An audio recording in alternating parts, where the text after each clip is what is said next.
we have these conversations about if we were in the same space together, we would be doing this. We're having a cup of tea now. We might be raising or holding some sort of beverage in our hands to celebrate the publication of the work that we're going to be talking about. And there might be flyers there available on the table, and there's not, but I'm just going to share this. So you should be able to see a flyer and usefully, there is a QR code to purchase that you might be able to point your device at. But there are also the discount code that you can see there for this publication. And also everyone who is a BSANZ member, please look out in your inboxes for further information, including this flyer that will tell you more about the letters of Charles Harpur and his circle and how to purchase them. So I'll just leave that up there for a couple seconds for anyone pointing their devices at that QR code. I see Paul. Paul, is Chris here as well? Yes, I think so. Okay, I'll stop sharing now, and then I'll see this in a different screen. And just look for, yes, I can see Chris's name. And so this is a moment for me to, as I said, take over as chair and to congratulate Paul and Chris on this achievement. I do have that sort of a material object in my hand to wave around here, as well as we might do if we were in this space together. But we have some celebration to do, and I just want to say a few words first about the work that's gone into this. And I think it's been really good for all of us to have listened to Paul present in the previous session about the challenges of working in an electronic environment, of working in the print environment, and also the challenges of creating the scholarship that goes into it. And so I might say that the way in which we are gathered here today is out for the launch and celebration of the letters of Charles Harpur and his circle, edited by Paul Eggert and Chris Vening. The time zones listed in the program for this conference indicate how distributed we are, and yet we are assembled here and now to speak and to listen, to discuss and to learn. We might think of this assembly as we engage with this significant volume of letters in print, but particularly in its ebook format, which is available for sale as well, I think, and probably in your university library as soon as we request it. Because in that ebook format, there are links to digitized artifacts hosted by various libraries and digital archives, including the Charles Harpur Critical Archive itself. They come alive at the click of a mouse, taking us away from the transcribed letter we're reading to an original document or to a poem in the material context of manuscript or periodical. The ease in which technologies enable this network of digitized materials, and now we're celebrating the digital here in what it enables in a PDF, a very stable PDF document that Paul might say something about in turn. The ease in which technologies enable this network of digitized materials to be called to our screen conceals the years of scholarly labor that lie behind this achievement, something to be admired in either print or ebook formats. Working within the tensions of archival and editorial impulses that we've just heard about to establish the Charles Harpur Critical Archive necessitated the hunt for evidence in correspondence and historical records that had escaped previous Harpur biographies, previous Harpur scholars, increasing the number of letters known to scholarship from a few dozen to more than 400, and perhaps counting, Paul, including personal records such as invoices and receipts, is an achievement in itself. But presenting these findings in an organized and usable way for the scholars of today and tomorrow is a challenge that has been suitably met with the publication of this volume of selected letters. We know from Paul's paper today how these technical challenges steered the current outcome, but also ways in which these challenges might be met differently in the future. Reading the selected correspondence of Charles Harpur in his circle of correspondence brings the aesthetic and political views of Australia's colonial period to life in the voices of those who felt they had a significant stake. This is where the annotations written by Paul and Chris come into their own, filling in gaps where a Harpur letter might not exist, or providing historical or biographical information that illuminates why the selected letter is important to the stories that emerge in dialogues between allies and enemies in a sometimes fractious literary field. I'm just going to take advantage of having the letters in front of me just to point to a few of these letters over the next few minutes to describe what this enables. Letter number 51, written by Charles Harpur to Frank Fowler on the 9th of May, 1857. Is one of these literary disagreements you might think, and that comes in the annotation down below. Those of you who have engaged with Paul's scholarship before will know that the richness of the footnote in an Eggert publication, and this is no different. In collaboration with Chris this time. So note number 4 on Frank Fowler, English journalist, author and lecturer, Francis Edmund Town Fowler, founded the month, The Literary and Critical Journal, and that's where we get into the literary culture of the day, not long after arriving in Sydney. It was soon at war with the Empire. The present letter preceded a multi-stage literary scrap and would be recruited to form part of it. Number 1, month reviewed Henry Parkes' verse collections, Stolen Moments and Murmurs of the Stream adversely. See note 105, page 105, note 6 in this volume. Number 2, this angered by Fowler's lack of response to the hand of friendship offered in the present letter, and incensed by the Englishman's stated ambition to, quote, establish something like a national literature in his adopted country, Charles Harpur joined the fray on Parkes' behalf with a new version of the Nevers of Poesy. And for those of you with the ebook, click on H331D and you will have the opportunity to read this literary response, in which Fowler's poetic sense was excoriated in both revised verse and added notes. It's that richness that's on one page that we have the words of Charles Harpur, the voice of this emerging colonial poet at the time, but also the opportunity to engage with the literary culture that he was a part of.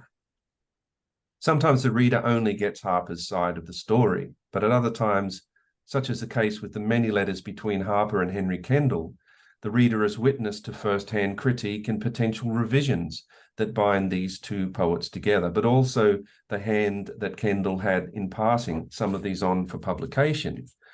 When I was looking for an example of this correspondence between Harpur and Kendall, and there's quite a good conversation for those of you who are interested in the sorts of collaborations that might occur in these instances. This tells us something. Letter number 104, written by Charles Harpur to Henry Kendall on the 10th of June, 1866. My dear Kendall, if you knew how lonely I am here, I think you would write to me somewhat oftener than you do. There's not a single soul within 30 miles of me that I care even to talk with or to. How is dear old Stenhouse? What sort of chap is Dr. Brereton? How much taller does Halloran stand in his stockings since he became the secretary's secretary? You see, you could tell me lots of things and thereby provoke me, perhaps, to tell you lots of things in return. Still, if you really have not time, I am content to take the will for the deed.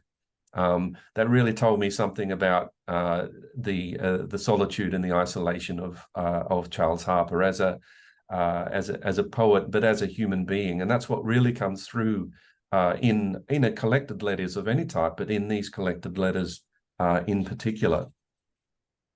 I'm just going to just go to one of the very last letters, which is takes us through. This is not just a 19th century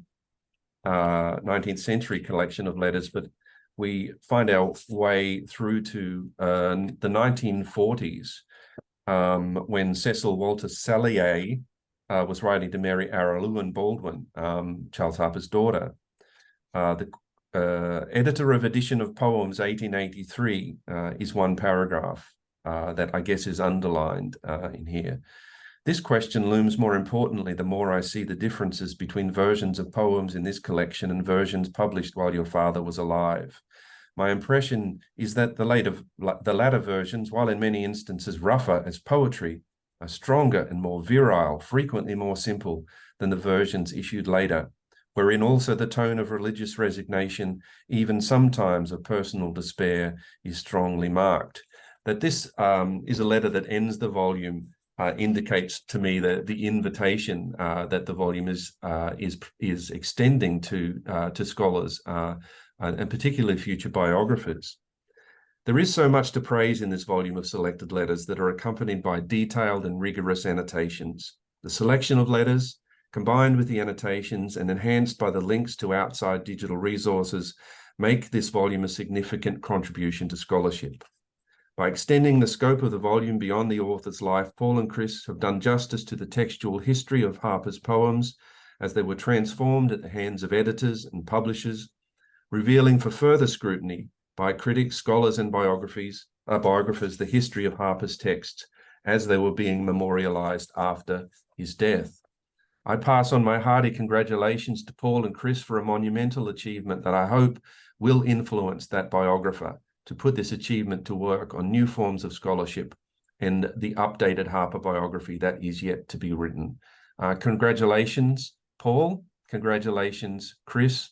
I wish I had a glass in my hand to raise to you both, but at 10 o'clock in Cairns, there is something. So I invite everyone in the room to extend a hand of congratulations to Paul and Chris on this achievement, and invite Paul and Chris to respond in whichever way they would like. Thank you. Thank you, Roger. Chris has asked me to respond on his behalf as well, although he is present, so he can jump in at any time. Thank you so much. Firstly, I would like to thank BSANZ immediate past president Amanda Laverson for all her work, and the new president Simon Farley for arranging this launch and for agreeing to have the book noticed in this way. I'm also grateful to BSANZ members who are attending the launch, and I'll be even more grateful if you order the book for your institutional libraries. I have to say it's on acid-free paper, fortunately, both the hardback and the paperback, so it's got a long life ahead of it, and Sydney University Press has done a very good job with the production. I thank them for their dedication to the job. It's far and away the handsomest book in their Australian literature series to date. When it was contracted in 2021, this was after, I think, 3 or 4 years of work, I was asked whether I wanted it to appear in the series, this Australian literature series, which contains mainly literary criticism and print culture, or whether it should appear as a separate title. I said, put it in the series, for what I believe is the very good reason that scholarly editions need to be understood as critical enterprises, arguments about the documents, different from, but nevertheless continuous with, all other dealings with documents and works, including literary criticism, which is simply another form of argument about much the same things. And so this book is on that slider too. Next, I'd like to thank Roger for his launch speech. It was terrific, and really for providing the first response to the book as a whole that it has received. Of course, I am gratified with the nice things he has said. He also said some shrewd things. It takes time and effort and skill to launch a book, yet Roger stepped up and instantly said yes when I broached him with it a couple of months ago. It reminds you of the friendship and collegiality and mutual respect that underlies so much of what we do and that keeps us at it.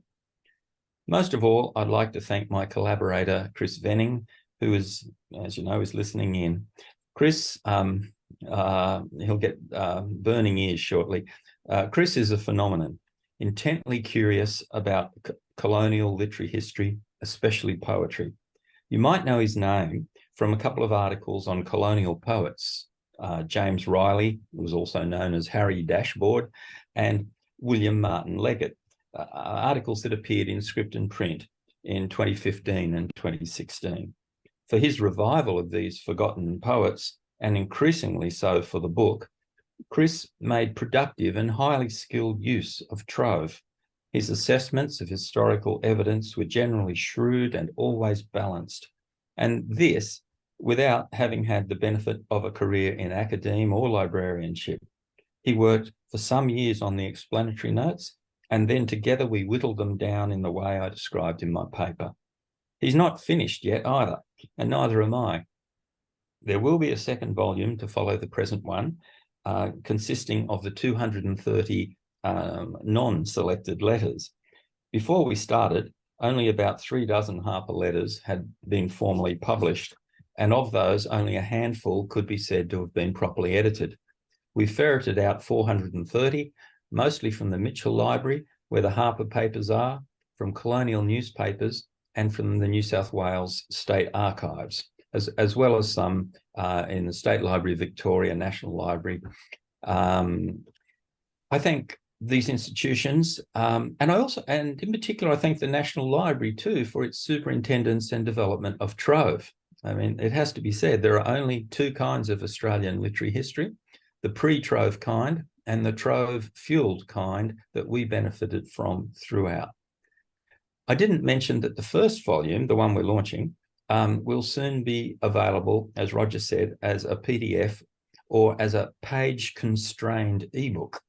Both are available on Google Play, Kindle, and Apple Books. And by the way, they're very cheap. The second volume we envisage as taking the form for PDF only, with stabilized pagination and thus ready for printing, and also having the same hyperlinks, invisible in any printout, but actionable from the PDF. Roger was describing that process. So in the PDF of either volume, if a note is discussing a particular version of a poem, a click will bring up a facsimile and transcription of it in the Charles Harpur Critical Archive, or will bring up its newspaper printing via Trove, or alternatively, the relevant entry in the ADB, or a relevant historical edition in the Internet Archive, and so on. The PDF of the second volume, which we're scheduling for 2024 or 2025, and are calling the Supplementary Letters of Charles Harpur and His Circle, will likely be available for free on the CHCA website, but sadly not as a printed book, unless another print publisher with the distribution capacity steps up. They'll get, incidentally, first dibs on Harpur's collected prose, which has never been published and which we intend to go forwards with after the Supplementary Letters volume. Which brings me to my final round of thanks. All of what I've been describing is a legacy of the Charles Harpur Critical Archive, which was published at the start of 2019. I've already thanked Desmond Schmidt. I've mentioned Desmond and a number of times in my paper this morning, and so has Roger. It was funded, the project, for 5 years from 2009 by the Australian Research Council, and then by the University of New South Wales and Loyola University Chicago, where I was then working for several years. Meredith Sherlock was heavily involved in arranging and transcribing the 2,700 versions of the 700 Harpur poems that were the centerpiece of the project. Desmond Schmidt, who was another phenomenon, was the software engineer and designer, and actually he became something of a literary researcher in the process. He kept nagging me to include the letters in the CHCA. Finally, I succumbed, and several years later, here we are today. I'd finally like to acknowledge the expert advice and the warm encouragement throughout of long-time BSANZ member Elizabeth Webby, who sadly died this year. My tribute to her appears in the next script and print. Thank you all.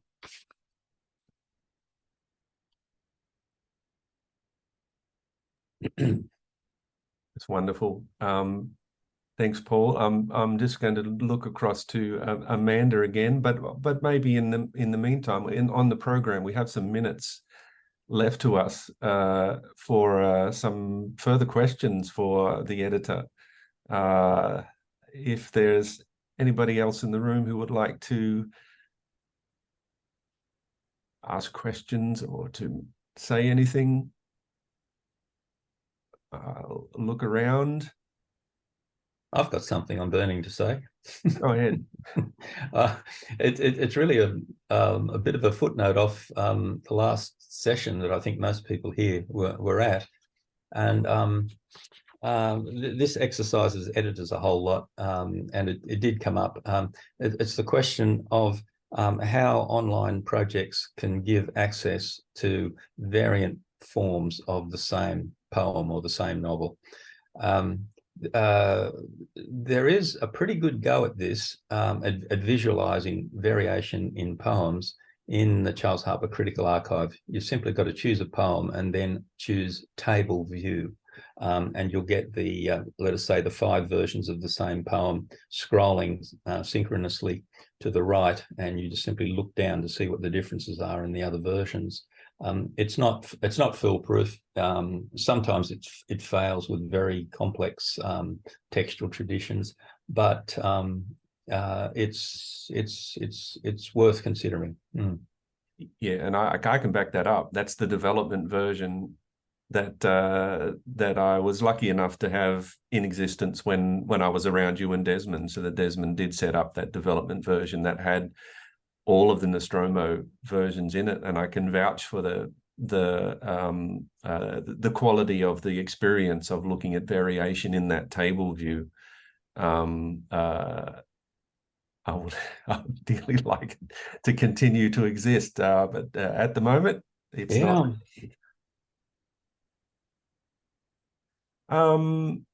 That then might be. We do have, I think. I would be looking to Amanda in the room somewhere now, but I'm looking to my program now to see that we have. Yeah, we've got a few minutes and then a break. So, are there any last? I thought I might just make a comment. It's wonderful when we have a book launch, and it's a sense of achievement. You have a book in your hands, and it marks the end of a long process of research. And it felt like the dynamic is in the session this morning is between fixity and dynamism. So you have this in the published work as a fixed product at the end. And I recalled something I read by Milan Kundera, where he said, I go to the work in progress with reverence, but I go to the finished work on my knees. Is there something to be said about the achievement of a finished product? We know that the work goes on, and that's the beauty of online websites and things like Ostlit, which can be kept going and updated continuously. Whereas we have the tomes of the Bibliography of Australian Literature on the shelves, and it's a great achievement as well. Congratulations, Paul, on your book. It's wonderful to see it out, and it's something in the achievement of having something to hold in your hand, I guess, that I'm thinking of. Yeah. Yes, indeed, and those congratulations extend, of course, to Chris Vening, my co-editor. He's been terrific to work with. Although I've never found, in my experience, I don't find too many people coming to me on their knees. So just on David, I'll give it, but I was just going to say from Simon's point about holding the volume in your hands, I'm just going to remind people and put up the QR code again, that you all have the opportunity to do that, and to check your inboxes for the flyer that's going to come around. David Carter, last words. Oh, very profound question, not really.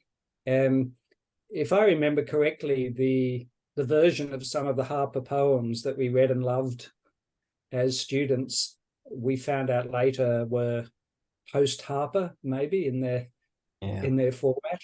I remember that particularly with the Creek of the Four Graves, for example, but I think with others as well. So what do you do in the book with the post-Harpur versions of Harpur poems? Well, look, just to sketch the background really quickly, the Harpur died in 1868, and he'd been devoutly hoping, wishing, and preparing for the day when his complete poems would be published. So he died with that wish completely frustrated. It was the colonial era. You really need to be able to pay for your own book publication, and he was never in a position to do it.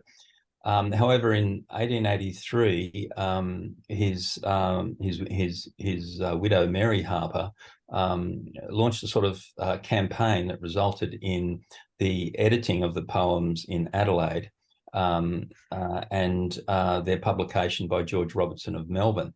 However, that editing was a little bit like the editing that was done to Emily Dickinson after her death. That is to say, it was stylistically bowdlerized. It was abridged. Many of the poems were abridged. And a great many of the poems did not appear at all. Harpur, amongst other things, was a very skilled parodist, a satirist. He was a humorous poet, even though he's only known for his more serious works, such as we all read in anthologies, and usually only 2 or 3 of his poems. All of those anthologies in the 20th century are derived from that edited 1883 version. So in the Charles Harpur Critical Archive, all of the poems are there in all of their versions, but as yet we don't have a critical edition, which we ought to have, but we don't. And I'd want to see it in print form once again, as another sort of output from that Charles Harpur Critical Archive, which gave readers the opportunity to compare his earlier and later versions of the same poem, and really to ignore altogether the versions that filtered down through until the 1980s. Yeah, thanks for that.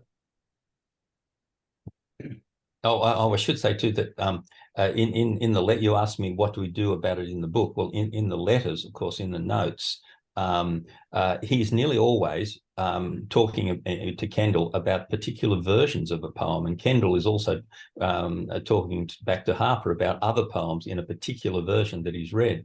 Well, it's of absolutely no use to anybody if you just cite these at the level of the work. You have to cite them at the level of the version.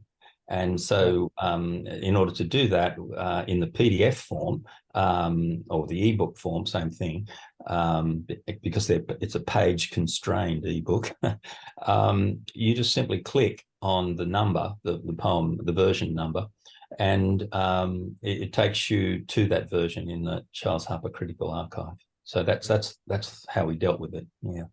Great. Thanks. And in the surrounding conversation in the late 1870s, 1880s, with the raising of subscriptions, is another part of the story that the letters captures really well. It's really good to see that material existed, to be able to engage with that on that level.